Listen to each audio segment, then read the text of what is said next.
these niggas just envy, these niggas just on me. 8 armed robberies, 9 aggravated assaults with a deadly weapon. Shot them. We got locked down, and next thing you know, dude, all you're hearing is locker boxes banging. You're hearing metal on meat. Hit him with the fan motor, stabbed him. This is hours on end. Oh, that nigga beat his ass. Damn. How terrible are the living conditions in prison? Horrible. Says, hey man, there's a guy in the TV room named Rex, and he says he's gonna turn you out. And I'm like, what does that mean? Like, I don't care. And he's like, that means he's gonna rape you. Sexual assault is common in prison? Oh, absolutely. All I hear, help, he raping me. Describe life in a Georgia prison. I say it's dangerous. You gotta be on all your tens, cause this place, it ain't no play for the weak. Tell everybody what you do for fun around here. See, you really want to show this? Y'all really want to see what we do for fun around here? For Black History Month, a bunch of white guys were on dog collars. Every Black History Month in Georgia State Prison, that's what they do. Which gang would you say was the most dangerous? Bloods. What kind of stuff would they do to get money? Shit, rob you. Like right now we speak, somebody might be tied up against stabbed. Right now we speak in Georgia State Prison. About a year ago, I started seeing posts from prison inmates coming across my Instagram feed, and it was absolutely crazy. Some of these guys had Jordans on, some had piles of cash and pounds of weed, some even had video games in their cell, and it made me wonder how this was all possible. But then I saw this. Guys posted up with knives, vicious looking machetes, entire gangs armed to the teeth. So I started to wonder what was going on in the Georgia prison system. And once I went down this rabbit hole, I couldn't stop. I started learning about horrific living conditions, brutal murders, prisons with no guards on duty, extortion gangs that charge you rent if you want to be alive, smuggling, bribery, gang warfare, guards and gangs, and even the prison system covering up murders. So to bring you into this world, you'll hear from current inmates on the inside, former inmates, and retired guards. And today you'll see inside one of the most brutally dangerous places in the country, the Georgia State prison system. I'm 24 years old. Currently goddamn locked up for some bullshit. We locked down because goddamn some shit popped, little water popped off. Can't get no showers. You know what I'm saying? I stink, balls stink, ass stink, armpit stink. I gotta take a shower right here. That ain't boy named Sly Mizzy, man, you know what I'm saying? Wash clothes right now, but it kinda hard right now. You know you gotta wash clothes. What's up, my nigga? Yeah. Smooth, bro. Yeah. How long you got those, bro? Shit, I got about like goddamn 8, 9 months left, though. How long you got, bro? That hit people what it is right here. You don't know what that is, shit, you know what I'm saying? Yeah. Keep people out the window because it's supposed to them pop between the muzzles and the bloods and shit. I'm trying to see what's going on, you know what I'm saying? I got shot in the spine, you know what I'm saying?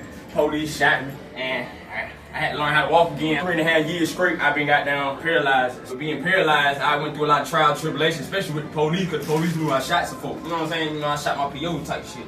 And she was pregnant, but she really spoke on my behalf and really gave me a second chance and told them folks just mental health evaluate me and give me a second chance at life. And that's really just a blessing, to be honest with you, because she really could have don't call the nigga if she really wanted to. Per capita, the Georgia prison system is arguably the most dangerous place in the United States. For reference, let's compare to Memphis, Tennessee, which has been America's murder capital for the last couple years. There were 234 murders recorded in Memphis in 2025 with a population of just over 600,000. By comparison, it's estimated that in 2025 that between 50,000 Georgia prison inmates, there were over 300 murders, which would make the Georgia prison system 15 times more murderous than the most dangerous city in the country. I know these niggas just envy, these niggas just on me. When you speaking with the squid, hot head, shit, man. I went away for armed robbery, caught 20 years, niggas snitched on me type shit. Describe life in a Georgia prison. I say it's dangerous. You better be on all your tens, cause this place, it ain't no play for the weak. 0 staff, no staff work here. Nigga dying every day. What do you do to pass the time? Talk to my whole press niggas, kick it with my partner, we listen to music and shit. You know what I'm saying? Hit the streets up, see what they doing. We ain't doing shit, we doing time, really. Let me give you the bird's eye view of the Georgia prison system. Here, there are over 50,000 inmates spread across 34 state prisons, 4 privately ran facilities, and over 20 county work camps. Within these walls, there are well over 12,000 registered gang members, and they far outnumber the guards. Gangs in here run highly sophisticated smuggling networks to bring in drugs and weapons, they bribe and control corrections officers, and they run brutally violent extortion campaigns targeted on non-gang affiliated inmates, which are referred to as civilians. In here, you have to fight to survive.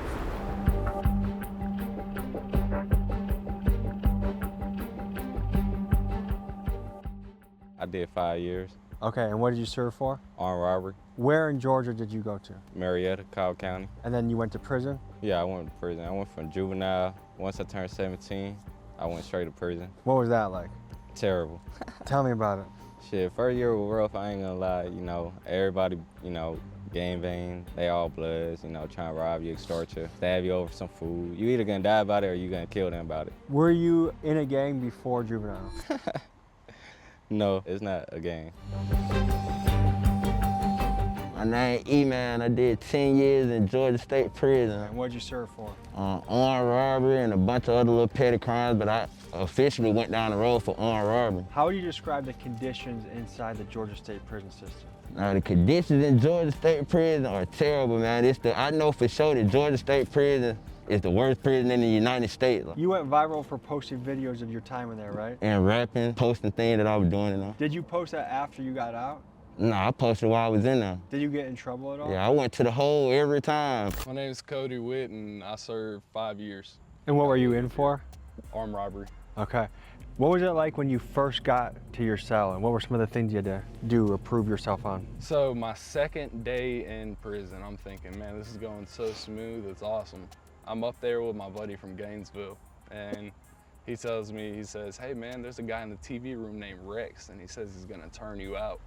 And I'm like, what does that mean? Like, I don't care. And he's like, that means he's gonna rape you. And I was like, oh, what do I do, man? I'm scared, man. So he's like, look, you can use my shoes. And you know, he had the strap-on diabetic shoes that they give you at a sick call. So they were about size 14. So I put them on, looked like a clown. And he went down to the cell and he opened the door for me. I ran into a cell and he was sitting on the bed with another dude, started fighting. And once that happened, once I took off on him, it's like either I beat this guy or he beats me, and I don't know what he's gonna do to me. It was over with, so I got up and I walked out, and my buddy from Gainesville said, and next time it's gonna be knives. And I'm like, yo, I don't have a knife. First name is Constance. I started as a correctional officer 1, left as the captain of special operations. I mean, if they have their pants a little lowered so where they're just showing just the top part of their underwear, quote unquote, the crack, and they're walking next to a certain inmate, they're that inmate's property. You can hear the sexual intercourse going on. I'm watching TV through the door or whatever. All I hear, help, he raping me. I'm like, God damn. So boom, buddy come out, eye bleeding, face stabbed, neck, wrist, he down there died. They were stabbing him as they were raping him? Yeah, pretty much, yeah. That was the blood that did it? No, it was a Muslim. What percent of guys are f***ing other guys? Probably about 70 of them. I've seen them with the tan inmate belts wrapped around the neck and walking around like a dog. What is that about? Control. Now that right there, every Black History Month in Georgia State Prison, that's what they do. I just think it's interesting because I think if the roles were reversed, this would be a nationwide story. Everyone would be looking into it, you know? No, definitely. Would you say it's more acceptable or are people trying to take it from you?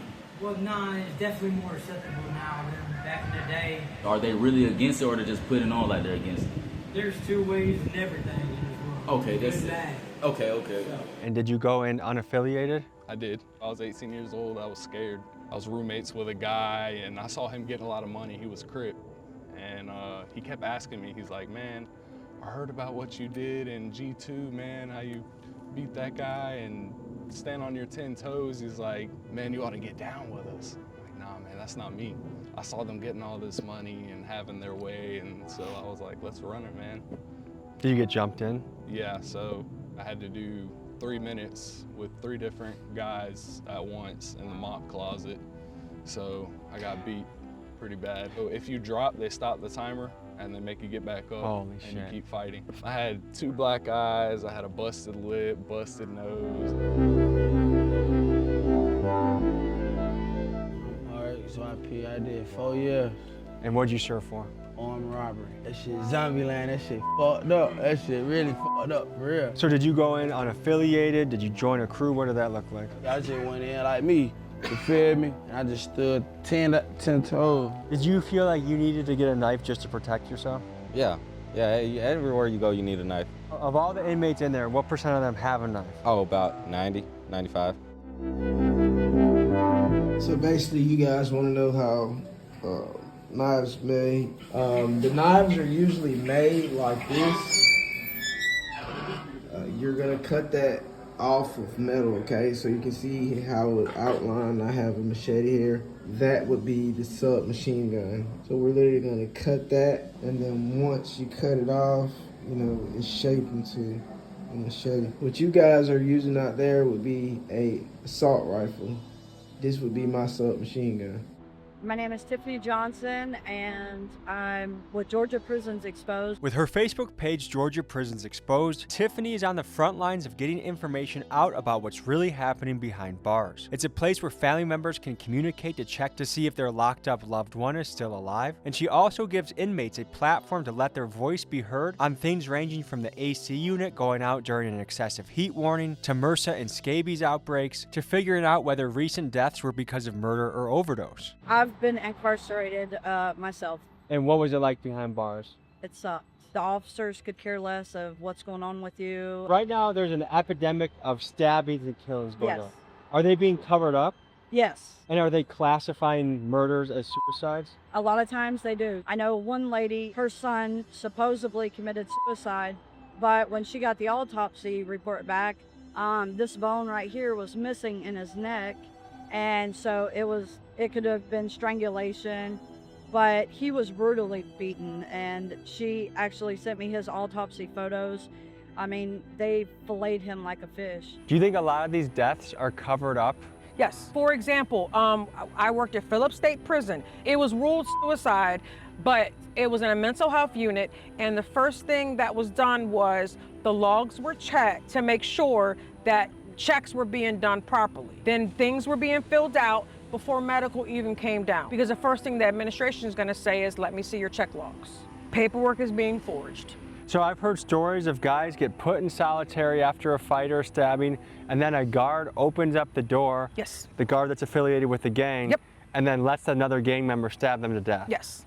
I got stabbed in my sleep 9 times. The officer set me up, man. They're trying to put the word out there, you know what I'm saying? These people here is no good. Like, this shit is nowhere you want to be. All that street shit, this shit lame as fuck. Your partner gonna tell on you at the end of the fucking day. And that guard may not even be affiliated with a gang, but that inmate may have something on that guard. Not only are guards allegedly helping in gang hits, but the DOJ found evidence that Georgia is routinely underreporting homicide deaths. For example, independent watch groups estimate that over 300 inmates were murdered in 2025, but the state's official records only show about 70 killings. One way the state does this is even if a body has clear evidence of being beaten or stabbed, they will label the cause of death as unknown, and they've used this tactic hundreds of times in recent years. But my question is, isn't covering up murder a crime? I mean, if a guy in the street does this, he gets 25 to life. But if a Georgia prison official does this, nothing to see here, it honestly sounds criminal to me. Now the danger, this is something that go on every single day. Like right now we speak,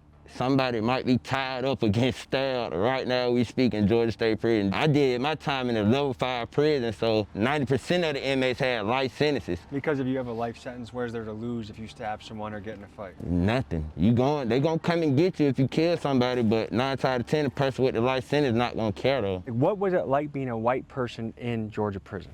Oh man, I had to constantly show out and constantly act like the big bad wolf. Like I survived out of other people fearing me. Water everywhere. This shit, look at this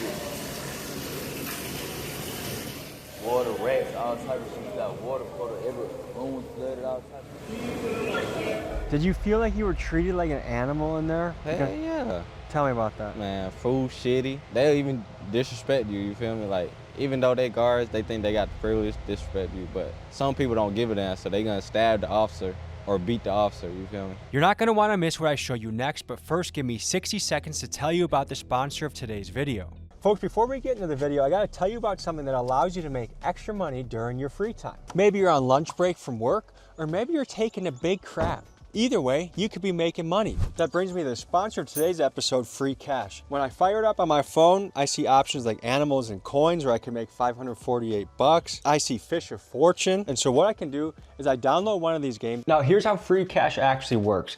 Game developers give money to Free Cash to get you to test out and play the game, and in turn, Free Cash pays you a portion of that budget that the company pays them. And since 2020, they've paid out over $60 million. And if you get started using my link below or my QR code, you get a $10 bonus just for downloading your first game. And when you want to cash out, it's easy. You get to the $25 threshold and they allow you to cash out in a variety of ways. You can get that money through PayPal, Venmo, or even Amazon gift cards. If you're like me, you're always looking for extra options on how to make some more money. So look no further than Free Cash. Download using my link in the description or this QR code. Again, take advantage of that $10 offer downloading your first game, because to me, if you're already playing games on your phone for free, this is a no-brainer. Play games with Free Cash, take surveys, make money, and cash out. Thank you to Free Cash for sponsoring this, and now back to the episode. Terrible, awful, no nutritional value. The commissary, on the other hand, the healthiest thing on there was a tuna packet, and that was like $5, which is a lot in there. You're either making money off of cigarettes, weed, and illegal stuff, or you're having your family send money. If you're having your family send money, that's a lot of money a week you're spending just trying to eat. Yo, nigga, how we eating over here. You know what I'm saying? On the toilet. Get what? And this shit dirty as hell. This toilet ain't been clean in 30 days. Yo, man, this is what we eating right here, man. Ain't nothing but a little soups, cheese, beef stick, chips, and that bitch. Jalapeno pepper. This how you eat for free at Cheyenne, bro. It's $25 right here. It's $25 for this. $25 Cash App, Chime, Zelle, Apple Pay, anything, or Venmo. How much you spend on all this? You know what I'm saying? I spent $79. You spent $79 and you saying this $75. So you gonna sell this, get your money back, and then what? This all my food that I eat right here. So do what you munching on. Do what I'm munching on. You know what I'm saying? That's free game. You a smart man, man. Look, it's a method to his madness, man. Straight up how to eat free at Cheyenne. If you can't eat free at Cheyenne, you going out bad. You going out bad, bro. Going out bad, man. Bro. So we're gonna add the lasagna, Italian seasoning, and the sausage all into the bowl to make the filling. And now I'm gonna mix in the Italian sausage.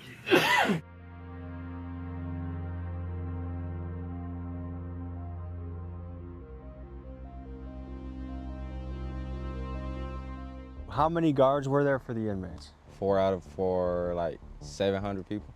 So if something went down, how much help were the guards? No help. So guards are short-staffed? Yeah, very. Were there fights that they just did nothing about? Nah, ain't no fights. You getting stabbed. You fight, someone gonna come behind you and stab you. A war broke out, and there were 2 guards on shift, and they stood outside the dorm and watched. What are you gonna do? There's 30 guys on one side, 30 guys on the other. They all got knives, and they're all fighting each other. What are you gonna do, you know? How is that even possible to keep anything safe? You can't. Were there enough guards for how many inmates there were? No, it's never enough guards. And some stuff I don't even supposed to say, but I'm gonna tell you, cause it's never enough guards. Like, we need guards for some of these guys to make it home. Like, a lot of the guys that died in there would never died if it was guards. I did 10 years, I done had thoughts that I'd get killed in there, cause I'm a gang member, and the gang lifestyle in there is way totally different than the civilian lifestyle in there. They are understaffed. The pay is at a bare minimum. Honestly, it's not even minimum wage. So you're expected to work 12, 13, 14 hours, one officer in a dorm of 200 inmates. Level 5 violent inmates, and you could be a female or one male working in that dorm, and you're expected to maintain control, and you're the only person. It is nothing for an inmate to offer an officer $2,500 for an iPhone, and you barely make that on your first paycheck. And what is the starting pay? What is the starting pay? I believe it's $32,000. So like 16 bucks an hour. When I started, it was $32,000. I believe that the last that I heard was Georgia's prisons are understaffed by about 60 to 70%, and most of them. There's been people that has laid there dead for, you know, a couple of days before they were even found by officers. But now it's a supervision problem. Like, these guys can't be monitored. They literally can't be monitored. So it leads to more violence and more mental health issues. On average, across the state, fewer than 50% of guard positions are filled. And according to national standards, a safe, functioning prison should be at 90% staffed. Let's cover the situation at Georgia's most dangerous facilities. Valdosta State Prison has only 20% of guard positions filled, and stabbings happen there daily. At 30% staffed facilities like Macon State and Georgia Diagnostic, the Department of Justice found that inmates are using fishing line and superglue to perform DIY surgery on their own stab wounds. But it does make you wonder, with the staffing crisis this severe, why hasn't Georgia called in the National Guard to help make these prisons safe again?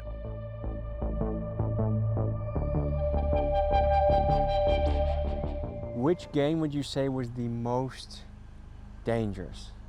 Bloods. And why is that? Cause most of them don't got family support, so you feel me? They just gonna come stab you and kill you, or get ranked off it too. So part of the reason they were so aggressive is because they had no one back home to support them, so this is what they had to do to get theirs. Yeah. What kind of stuff would they do to get money? Shit, rob you. And who'd you ride with in prison? I'm blood. And from what I hear, the Bloods did some of the most of the extorting and things like that. Most definitely. Can you speak about that? You don't want to go in there and have to listen to another grown man. Like with this gangbanging stuff, nobody bigger than the program. Somebody gonna be telling you what to do. Here's how the extortion campaigns could look. Let's imagine you are a rural guy named Jeff that got caught up using meth and you get sent to prison. And because you walk in there unaffiliated with a gang, inmates look at you like a dog looks at a bone. And now it's likely that you get placed in a pod that a gang will run. So they might tie you up, beat you, and using smuggling phones, they will send pictures of you to your family members saying, if you don't send us $300 a week, Jeff will be beaten or dead, and they mean it. Have a tooth lifting every 10 minutes so I can get my money, man. And just like that, Jeff's family, who is likely already struggling to make ends meet, is faced with an additional $1,200 bill just to keep their family member alive in prison. And remember, there are barely any guards in there, and the ones that could help you might very well be paid off by the same gang that's extorting you. It's easy money. Yeah, sometimes like the gang members will force people to take the drug and, you know, video them and send it to their families, and they're like, you know, you need to send money in, like, you know, so we don't kill them. And sometimes they just make them take it for their own enjoyment. It scares me. Even when I'm driving down the road, I'm like terrified that I'm gonna get pulled over and go to jail for something, and I'm not even doing anything. Tell everybody what you do for fun around here. See, you really want to show this? What you talking about? Do y'all really want to see what we do for fun around here? Man, this one guy, they were both on meth and strips. Strips are spice. And they had both been up a couple days, and the guy tells, they're good buddies, JB and I forgot the other guy's name. And he says, don't put him in the cell with me tonight, I'm gonna kill him. Wigging out on strips and ice. They get put in the cell together at night, no one listened to them. You know, this was during coronavirus, so there was like 2 guards for the whole 1,200-man compound. We got locked down, and next thing you know, dude, all you're hearing is locker boxes banging, you're hearing metal on meat, hit him with the fan motor, stabbed him. This is hours on end just happening. And my bunkmate's like, oh, we need to go check on him, we need to go check on him. I'm like, dude, I'm not going nowhere near that shit. You can go check on him. And JB comes out with a blanket over his head that's bloody and saying, I didn't want to do it, man, I didn't want to do it. And then all you see is the head of this other guy poking out from under a pile of clothes, and he's missing his eyeballs, his face is all bloody, and So they were buddies, but they were so mentally ill from the drugs that he killed his buddy. K2. It's K2 what everybody be talking about now. Oh, yeah. Paper strips, also known as K2 or spice, is a synthetic cannabinoid and is one of the biggest drugs in prison. It's cheap to make, easy to smuggle in, and once you get addicted, you are in a very dangerous position. Inmates will tie you up when you are high so they can extort you, or they will use you for cheap labor when other inmates know that you'll do anything to get your hands on another strip. Oh, you start.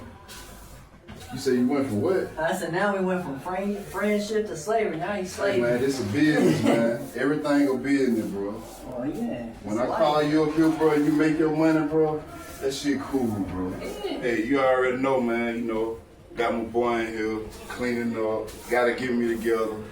I ain't gotta do none of that shit, man. You know, when you got it like that, shit happen. Whole step in that bitch. Yeah. Hit it twice. Hey, hold it in till it get back to you. Bring the trash can. Hold it in till it get back to you. Put it in. Don't blow it out. Don't blow it out, Smiley. Hold it in till it get back to you. Shit going on. I know you can do it, Smiley. There ain't nothing. Uh-oh. We got one. We got one. Folks, I'm trying to show you as much as I can inside the Georgia prison system, but some of it is just too brutal, dangerous, and graphic to show fully on YouTube. So if you would like to see the full and uncensored version of this episode, head to my Patreon, and you'll also get exclusive access to the early Dallas Trap House episode, as well as the Atlanta Dance Club episode. If you join today and use code PRISON, you will get 50% off your first month on the site. I appreciate your support, and now back to the episode. How terrible are the living conditions in prison? Horrible. Is this the fault of the administration or of inmates? Both.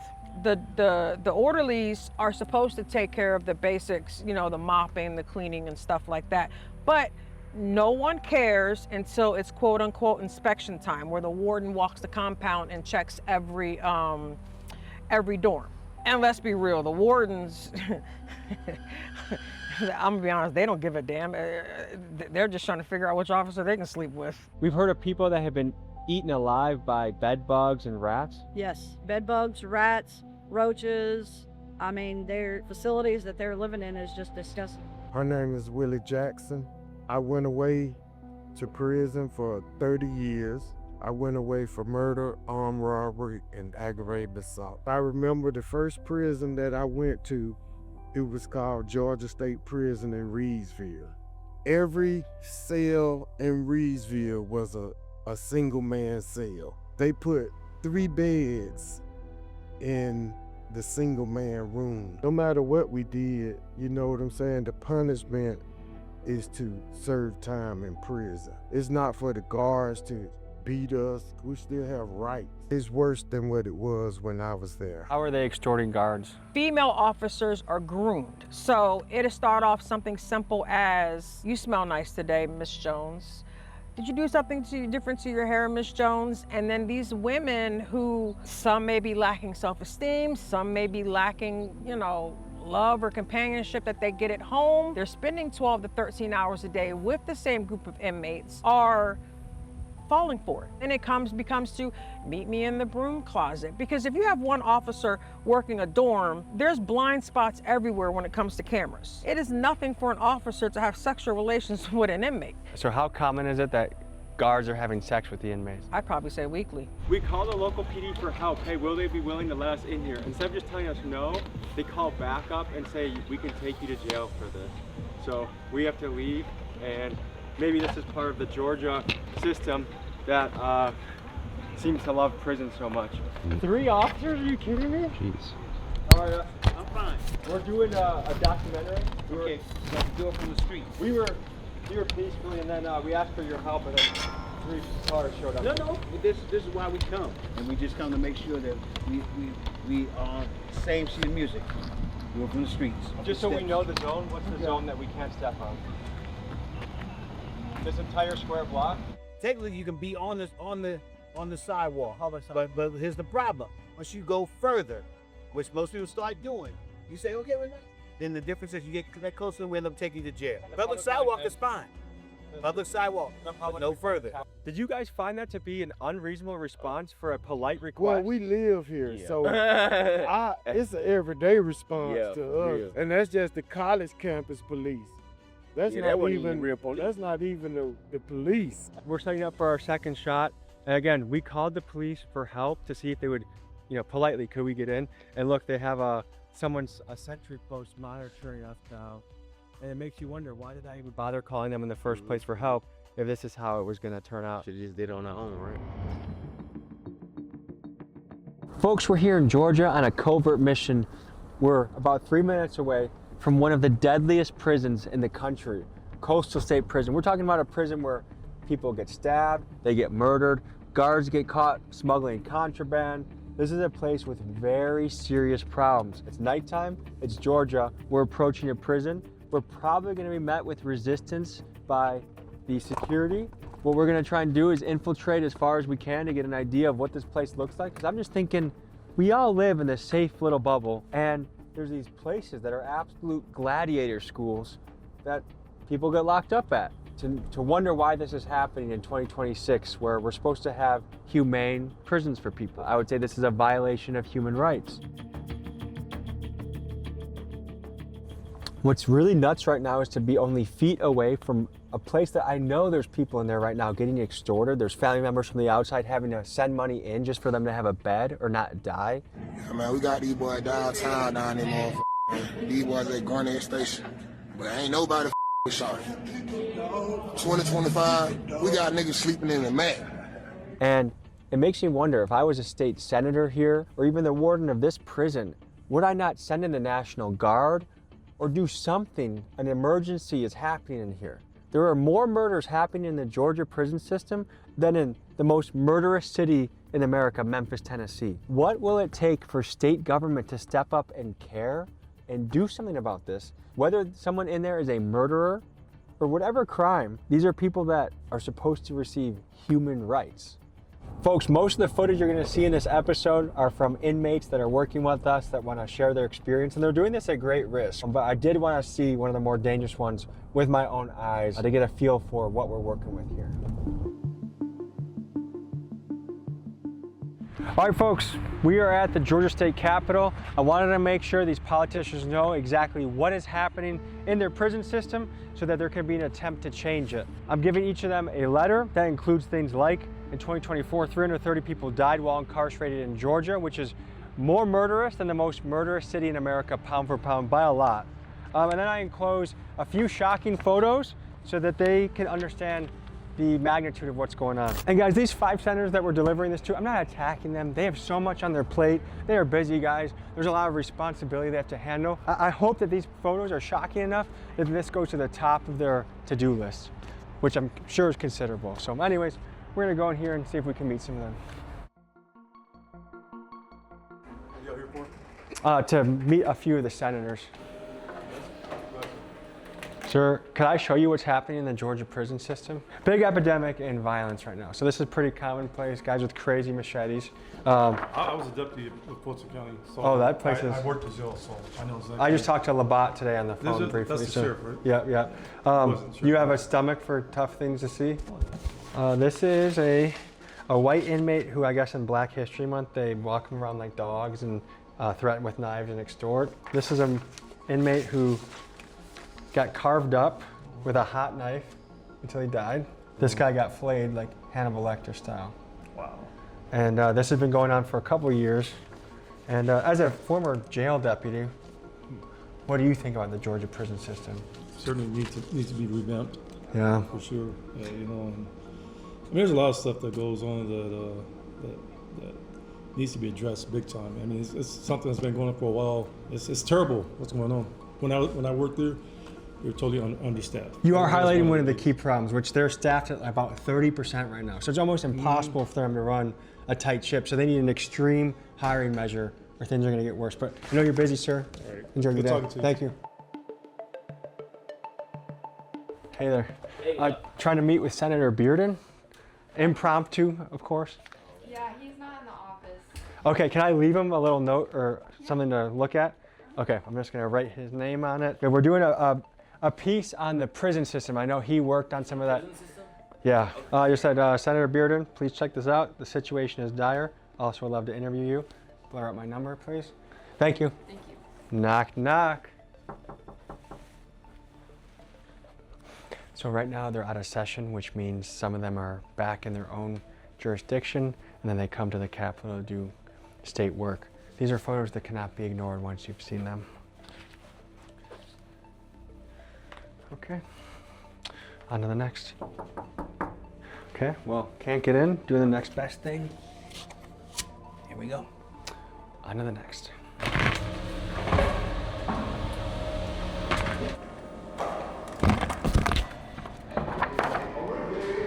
So I'm leaving my name and personal number for all the senators to call. And who knows, we can maybe visit a prison together in the next episode. This one says, Senator Robertson, this prison situation is dire. These men need your help. Men are dying. I'm looking to interview you about this story. Tell me. I mean, imagine this is where things get decided. I guess it makes you wonder, like, how much more money has to go into the system for them to do their job properly? Local, state, federal. I mean, look at the newspaper right here. 4,900 data centers coming in. Americans are starting to feel across the board that our representation does not have our best interest at heart. And it's like, how? With 20, 30, 40% of our paychecks, how are you guys not doing the best job ever? And how are you guys not ashamed when you're failing? If I was using taxpayer money and in charge of it, I would feel bad if I was fucking up. But it seems like the solution nowadays is just $30 billion more to Israel. If you're hearing this part, none of the senators got back to us either through the things we dropped off at their office or the follow-up emails that we sent. And that's the frustrating part, is you have these guys that are supposed to represent the state, and it's hard to get through to your local official. It's hard to get through to your federal official. We're in this one big system where every single paycheck you gotta pay, and you better bet that Uncle Sam's gonna collect that money whether you like it or not. when it comes to the accountability on the other side, right now in this country, it just feels like it's lacking. Since I couldn't get a response from Georgia state officials, I took my search for answers to Washington, D.C., where I sat down with Georgia Congressman Hank Johnson. What do you know about what's happening, and what are the problems? What are the solutions? Well, I tell you, I was a criminal defense lawyer in Atlanta for 27 years before I came to Congress. And so I've been to all of the jails, many of the prisons in the state of Georgia. And I can tell you that over the years, the Georgia prison system has declined in terms of resources, in terms of infrastructure, but it has increased in terms of the number of inmates. And so in our prisons now, they are laboratories of death and crime, and their loved ones being killed or threatened with being killed or maimed or hurt if they don't provide a steady stream of money coming into the gangs that are actually controlling the prisons, because you don't have enough prison guards. So the prison officials have to allow a kind of informal governmental structure which uses inmates to control other inmates. My name is Bianca Tylik. I'm the executive director at Worth Rises, and we are an organization that operates nationally to dismantle the prison industry and end the exploitation of people who are incarcerated and their loved ones. Can you speak to why these places are so understaffed? I think Georgia's at 50 or 40% capacity. It is a very difficult job to walk into an environment where there are tens, hundreds, thousands of people at potentially their lowest. Humans are not meant to put other humans in cages and lock the door. It will change who you are. Correctional officers have very high rates of alcoholism and substance abuse. They have very high rates of domestic violence at home. They have very high rates of suicide. It's not surprising to me that people don't want these jobs. They're not good jobs. What's stopping the state of Georgia from getting more guards to go there? Because they are reducing costs, because they're giving away the store to corporations to lure them to Georgia to create jobs. They give them tax incentives. Maybe the thinking there is, hey, these guys, they murdered, they raped, they did this. Throw them in a cage. We don't want to waste any money on them. We'll use that money for other and more important things. Tax cuts to corporations and millionaires and wealthy individuals. Some people say that the way the prison economy is set up, from phone conversations to healthcare to commissary, that it is a predatory in nature. And it forces these guys to try and make money in other ways because they can't make money by working. So of course they're going to invent other ways to make money. Can you speak to some of that? There are some prisons where inmates are working for private corporations, and they might make 93 cents or whatever it is. I don't know what it is, but it's certainly not minimum wage. But hustles are a necessary part of life in prison, because you will never survive purely based on whatever job you're assigned and the wages that come from it, especially not in the state of Georgia and others like it that don't pay anything for labor. What do you think could be done to improve this? Get adequate staff, ones that have a little bit of compassion, that will actually care for the people behind the walls. Right now they're talking about and starting to do one-man cells, which I think is a good idea because a lot of people are killed by their cellmates. And Georgia keeps getting all this money to do all this different stuff, but yet all they want to do is build another prison, so that they can house more people. Do you think it's a two-way street? On one end, you need more participation from the inmates for better behavior, but on the other end, you need the prison to invest better into them? If the prison administration show that they actually cared and just don't care when there's visitors, then I really think it will go a long way with the inmates. What can a prison be doing better? At better administration, definitely change the hiring standards.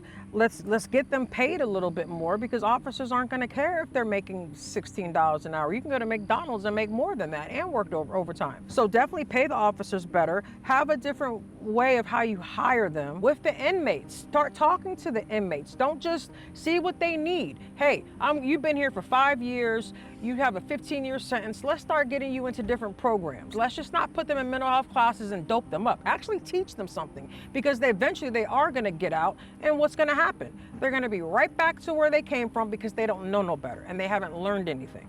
Folks, I'm sure many of you watching, myself included, has had a family member or friend been locked up in jail or prison, and I think we can all agree that no one deserves treatment like this, to live in absolutely dangerous and inhumane conditions. After all, being locked up is the punishment. Being away from your family, not being able to do your job, not being able to touch grass and see the world, that is the punishment. Not being at knife point or being extorted by gangs. And the state of Georgia is failing right now, and there's something we as an audience can do about it.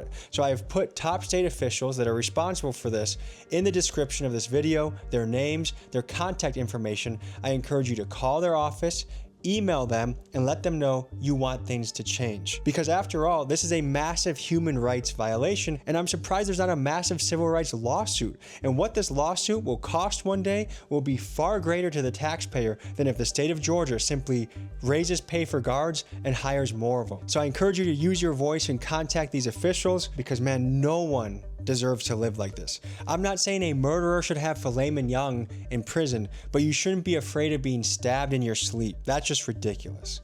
Thank you guys for sticking with me. I know this episode was tough to watch. It was brutal to make. There's just a lot of heavy things that we saw today. So thank you for watching it with me, and I'll see you next week.